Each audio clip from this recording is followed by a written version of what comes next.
Oke, Assalamualaikum warahmatullahi wabarakatuh. Jumpa lagi dengan saya Angga di mata kuliah Komputasi Statistika.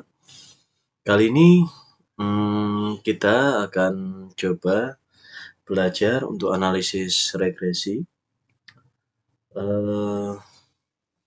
Di sini udah kita siapkan data regresi dalam bentuk teks. Kalau kita buka, bentuknya seperti ini. Jadi ada motivasi kerja, kompensasi, dan kinerja karyawan. Kali ini kita akan coba untuk meregresikan menggunakan R dengan memanfaatkan beberapa package yang sudah ada. Oke, langsung saja kita mulai. Oke, pertama-tama kita perlu membuat sebuah project baru. Script baru ya, R script. Nah, kita akan mulai semuanya nanti dari sini. Oke, kita namai dulu analisis regresi dengan R. Ini adalah masuk pertemuan 8 untuk mata kuliah komputasi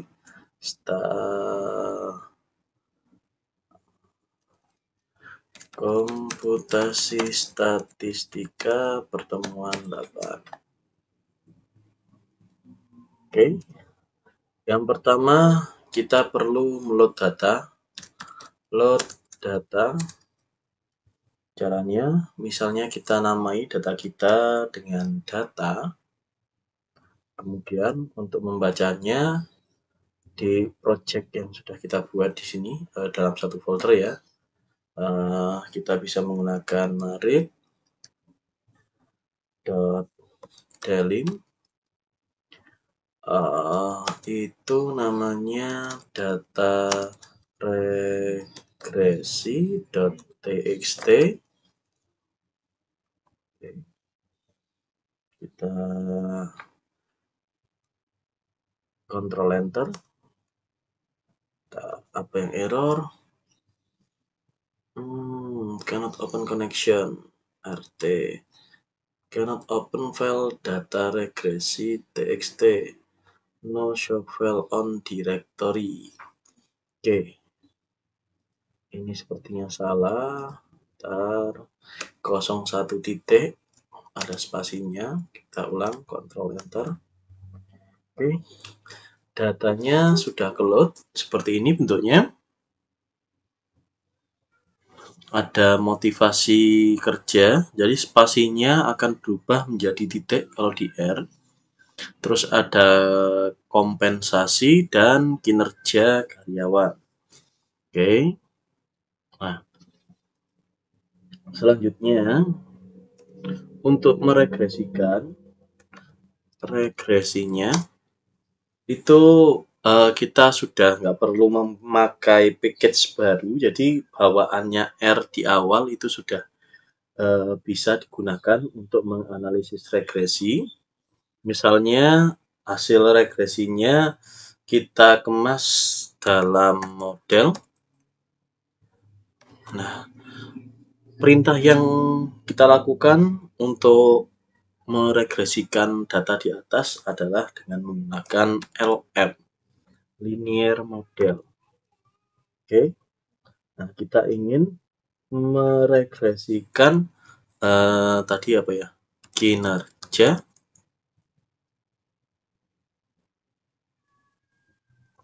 terhadap dari data kinerja ini Y-nya terhadap tadi apa ya? Sebentar, kita cek motivasi kerja dan kompensasi. Motivasi kerja di data K-nya besar atau kecil? K-nya besar. kerja plus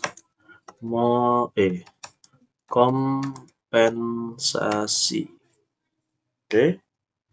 Untuk datanya, data kita isi dengan data karena di sini kita namakan dengan data. Maka di sini kita tulis data. Dan coba kita eksekusi dengan memencet Ctrl ditahan, terus tekan Enter. Error, evaluasi, objek kinerja not found. Oke, kita cek lagi. Kinerja.karyawan, sorry. Oke, kita ulangi lagi di sini kinerja karyawan. Ctrl Enter. Nah, kalau seperti ini berarti dia sudah jalan. Kita lihat summary-nya. Summary dari model.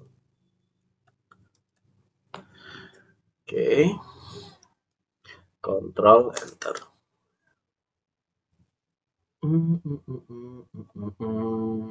Sorry, S-nya harus kecil. Enter. Nah, hasilnya seperti ini. Kalau kita regresikan, jadi di sini nanti kita akan mendapatkan UJT. UJT-nya dikemas dalam seperti ini. Tapi yang kita lihat awalnya, jadi di sini nggak ada ANOVA ya, langsung di sini nulis F statistiknya. Jadi nilai F regresinya, F hitungnya itu 19,8.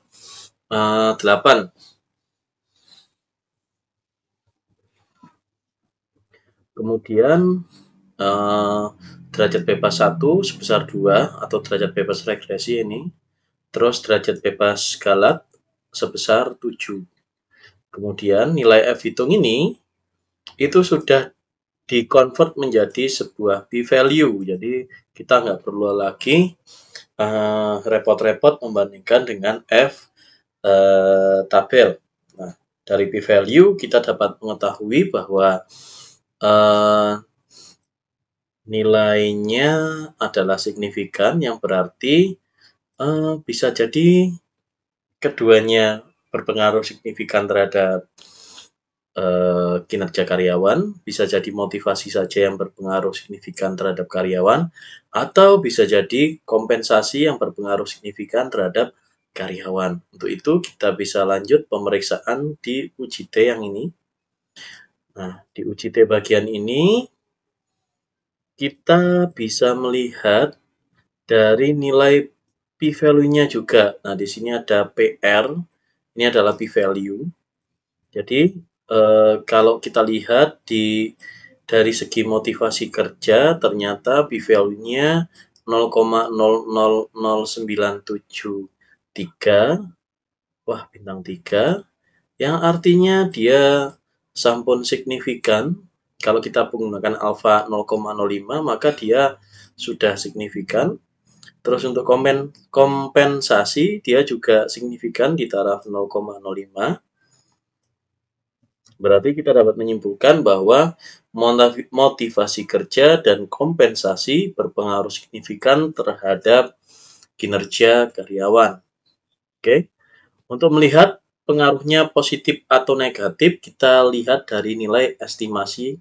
Jadi estimasi ini adalah koefisien betanya. Jadi ini beta 0, ini beta 1, beta 2. Jadi semakin motivasi meningkat, maka dia akan meningkatkan kinerja karyawan. Karena ini tidak distandarisasi, maka kita bisa bilang bahwa ketika motivasi bertambah 1 tingkat, maka akan meningkatkan kinerja karyawan sebesar 0,7455 poin. Sedangkan kalau terjadi peningkatan kompensasi sebesar 1 poin, maka akan meningkatkan kinerja karyawan sebesar 0,4712 poin. Oke. Itu untuk UJT-nya. Sekarang kita masuk ke R-square. Nah, di sini R-square-nya sebesar 0,8498. yang berarti dengan menggunakan motivasi kerja dan kompensasi itu sudah bisa menjelaskan keragaman kinerja karyawan sebesar 84,98%. Nah, karena dia mendekati 1, maka angka ini cukup besar. Jadi sisanya sekitar berapa itu? 15, sekian persen dijelaskan oleh variabel lain yang mungkin kita tidak tahu karena tidak dimasukkan di sini. Oke, seperti itu. Kemudian kalau kita ingin melihat hasil prediksinya, oke, kita tulis dulu di sini hasil prediksi. Nah, untuk melihat hasil prediksi, kita bisa ketik model, kita kasih dolar, di modelnya kan ini hasilnya tadi model. Jadi kalau ini namanya baru, misalnya ya kita tulis di sini baru. Karena di sini model, kita tulis di sini model. Kemudian kita isi dengan feed value. Feed value. Nah, ini. Oke, kita kontrol enter. Nah, ini adalah hasil prediksinya menggunakan observasi yang ada pada data. Jadi, kalau kita menggunakan observasi pertama, maka didapat nilai 3,53. Yang ini. Observasi kedua, kalau kita masukkan ke model regresinya, maka didapat nilai pendugaannya sebesar 3,7 sekian-sekian, dan seterusnya. Nah, untuk melihat errornya, alias nilai asli dikurangi nilai duga, kita bisa menggunakan, kita tulis dulu, residual atau error, atau galat. Oke, kita bisa tulis model, jadi kita panggil model yang atas tadi itu, kita kasih dolar. Nah, di sini kita pilih yang residual, kita pakai tab milihnya. Oke, setelah itu Ctrl Enter. Ini adalah nilai residualnya. Oke, setelah didapat nilai residual, kita bisa juga memeriksa RMSE.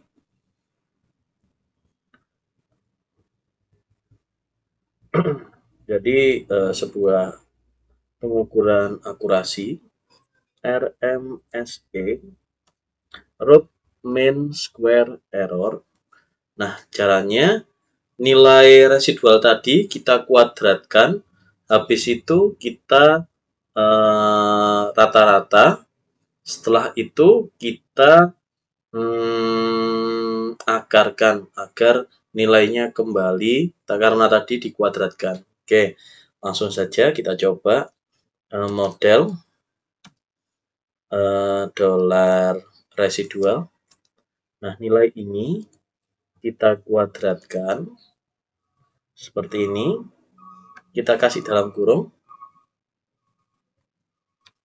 Nah, nilai ini kita cari rata-ratanya dengan nulis min. Oke.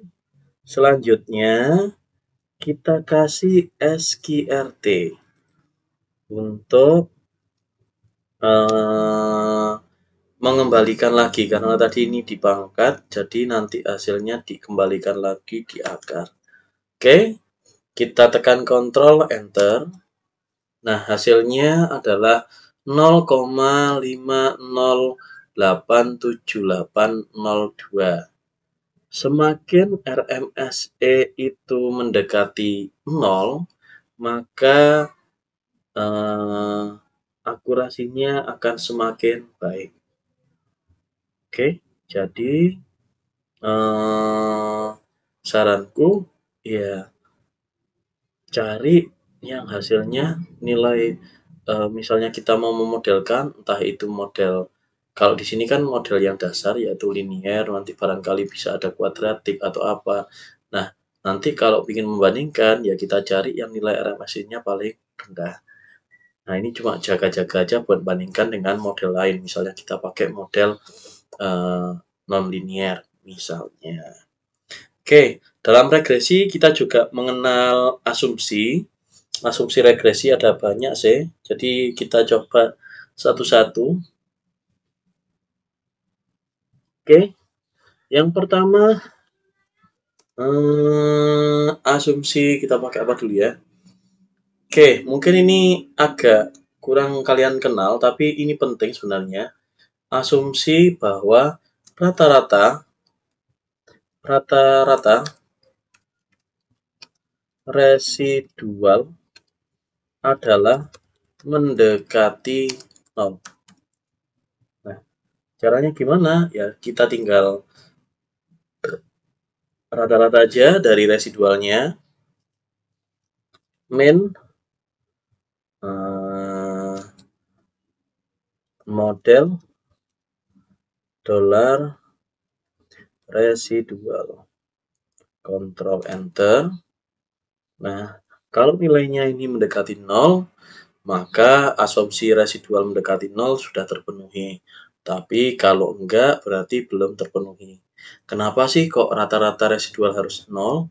Karena kita kan ingin hasil peramalannya, hasil pendugaannya itu baik ya. Nah, dikatakan baik ketika rata-ratanya mendekati 0. Oke, kemudian kita coba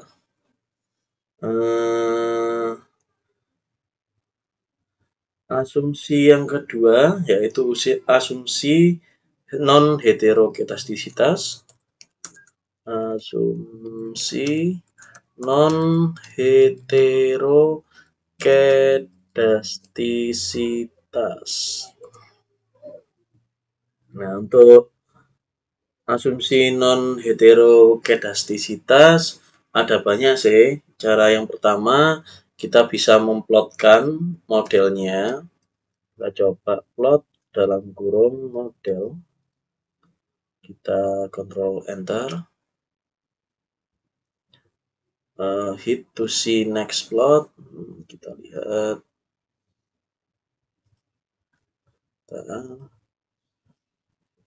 Oke, kita hit. Nah, ini untuk residual versus fit. Ini untuk normal gigi plot.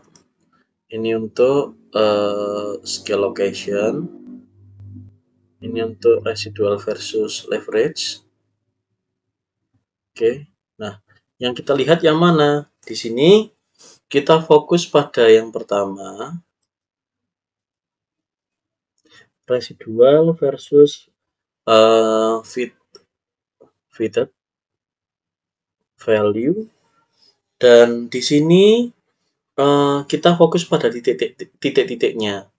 Apakah titiknya cenderung ada tren turun atau ada tren naik atau bagaimana? Nah, kalau kita lihat di sini, dia polanya acak, sehingga kita dapat bilang bahwa tidak terjadi heterogedastisitas atau ragam error itu mungkin. Oke, ini cara klasik kalau kita mau melihat berdasarkan grafik. Oke, untuk selanjutnya kita bisa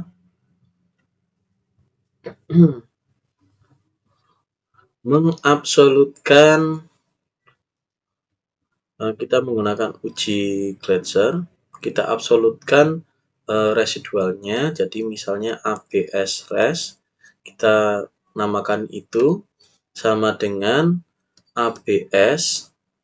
Absolut itu ABS kalau nggak salah. Nah, ini ABS dari model dolar residual. Ini kita enter dulu. Ctrl Enter. Oke. Kita sudah dapat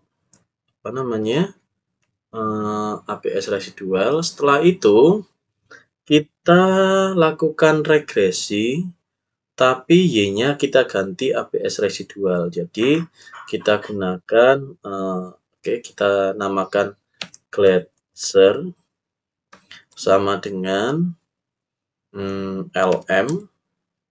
Terus kita isi di sini ABS residual. Kemudian kita regresikan dia dengan data dolar yang punyanya motivasi kerja ditambah data dolar punyanya kompensasi. Oke, kita eksekusi ini, Ctrl Enter. Nah, setelah itu kita lihat hasilnya summary dari Gletser. Oke, Ctrl Enter. Nah, di sini kita fokus pada uji T-nya. Mana tadi?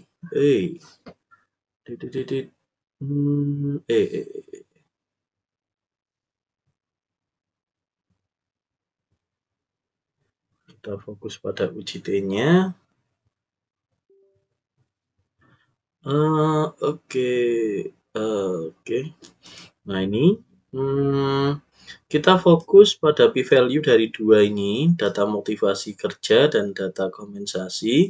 Di dua nilai ini p-value-nya harus tidak signifikan. Jadi karena di sini hasilnya p-value-nya di atas 0,05 dua-duanya, maka tidak terjadi heterokedastisitas. Nah, ini untuk cara yang kedua kalau kita pakai uji Gletser. Oke. Uji Gletser sudah, kita lanjutkan dengan asumsi selanjutnya, yaitu autokorelasi dulu aja lah. Oke.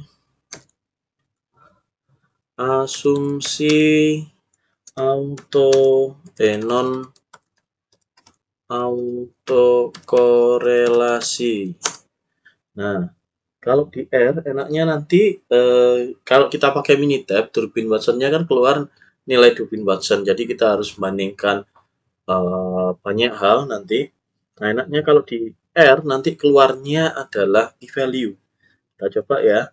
Library yang kita gunakan itu namanya library LM test. Bentar, LM testku sudah keinstall atau belum? Kita install dulu aja, seingatku belum.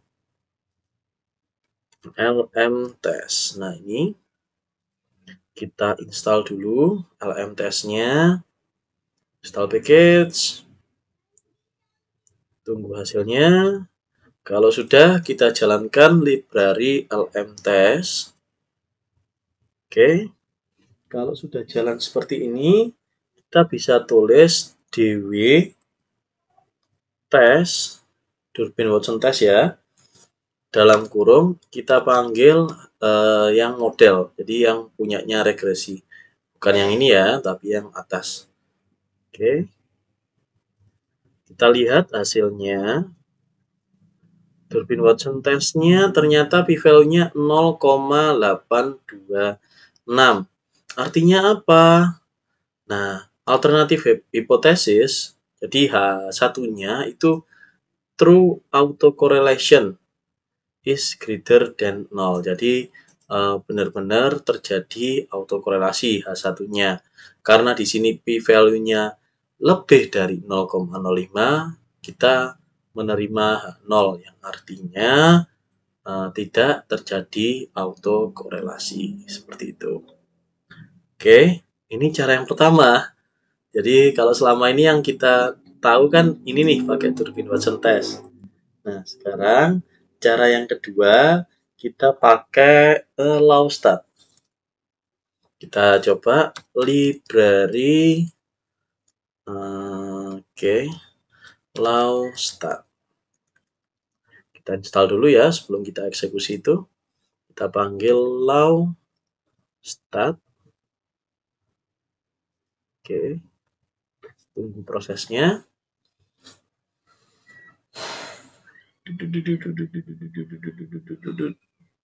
Nah, nama ujinya adalah run-test. Run.test. Ini kemudian kita tulis model. Jadi yang mau kita uji adalah model yang bagian residualnya. Oke, kita eksekusi, Ctrl Enter. Nah, sebentar. Not function run test. Oh, ini tadi belum kita eksekusi, sorry. Kita eksekusi dulu library lawstat. Nah, library lawstatnya sudah jalan, baru kita run test. Oke, hasilnya adalah seperti ini. Jadi p-value-nya 0,1797. Kalau kita menerima H0 berarti tidak terjadi autokorelasi. Kalau kita menerima H1 maka terjadi autokorelasi. Oke, hasilnya sama antara Durbin Watson dan run-test untuk kasus kita kali ini. Oke, ini untuk non autokorelasi. Selanjutnya kita akan coba untuk asumsi non multikoliniaritas.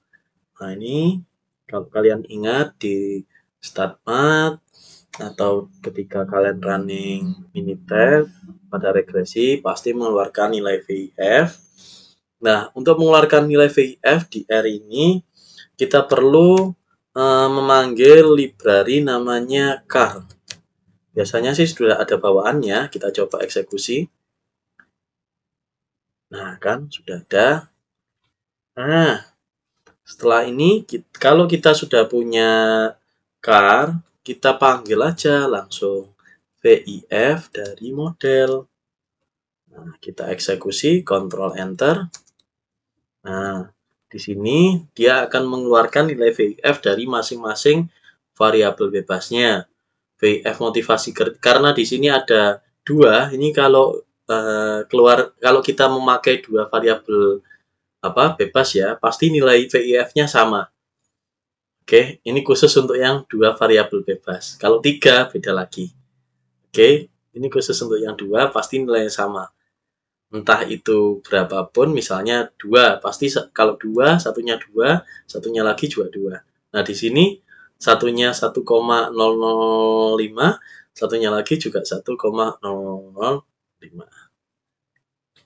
Oke, karena nilainya di bawah 10, maka tidak terjadi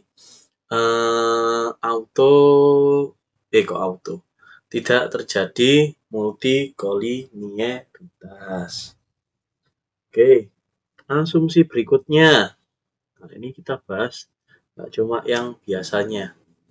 Oke, asumsi berikutnya adalah banyaknya observasi harus lebih banyak dari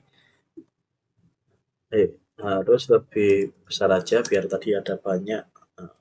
Harus lebih besar dari banyaknya variabel prediktor. Oke, bagaimana melihat ukuran observasinya? Kita tinggal tulis leng. Oke, kita panggil aja tadi data yang kita punya tadi $, kita panggil salah satu lah. Misalnya kita pakai kinerja karyawan, panjangnya berapa sih? Oh, panjangnya 10. Panjangnya 10, N-nya 10, sedangkan banyaknya variabel prediktor adalah 2. Berarti asumsi ini sudah terpenuhi karena nilai observasi 10 itu lebih dari banyaknya variabel prediktor yaitu 2. Oke, asumsi berikutnya adalah asumsi normalitas residual atau ada yang bilang galat, ada yang bilang error. Oke, ingat ya, residual, galat, atau error, bukan datanya lo ya. Nah, cara yang paling mudah kita bisa pakai Shapiro test. Jadi kita panggil model dari residualnya. Jadi nilai residualnya yang kita tes ya, bukan datanya. Ctrl Enter. Hasilnya adalah p-value-nya 0,6898 dengan H0 adalah normal dan H1 adalah tidak normal, maka kesimpulannya kita menerima H0, berarti residualnya telah normal. Jadi sudah terpenuhi ya ini. Oke, ini sih asumsi yang sering kita lakukan. Jadi yang jarang itu ini. Ada ini, terus satu lagi ini. Sebenarnya simple, tinggal di rata-rata aja residualnya apakah mendekati 0, terus ini cuma bandingkan aja apakah observasinya sudah di atas variabel prediktornya. Seperti itu. Simple. Terus untuk memprediksi dengan data lain, kita bisa, oke, kita tulis dulu. Memprediksi dengan data baru, misalnya. Nah, kita misalnya punya data baru, misalnya kita punya data frame, isinya tadi, apa ya tadi ya tulisannya? Bentar, kita samakan biar nggak salah. Motivasi kerja. Motivasi kerjanya, misalnya kita punya nilai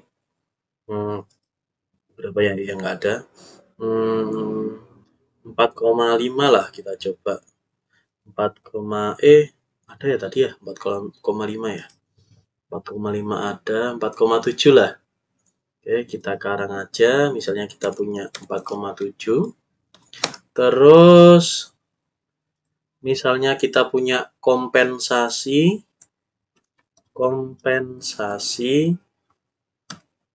sebesar 2,4 misalnya.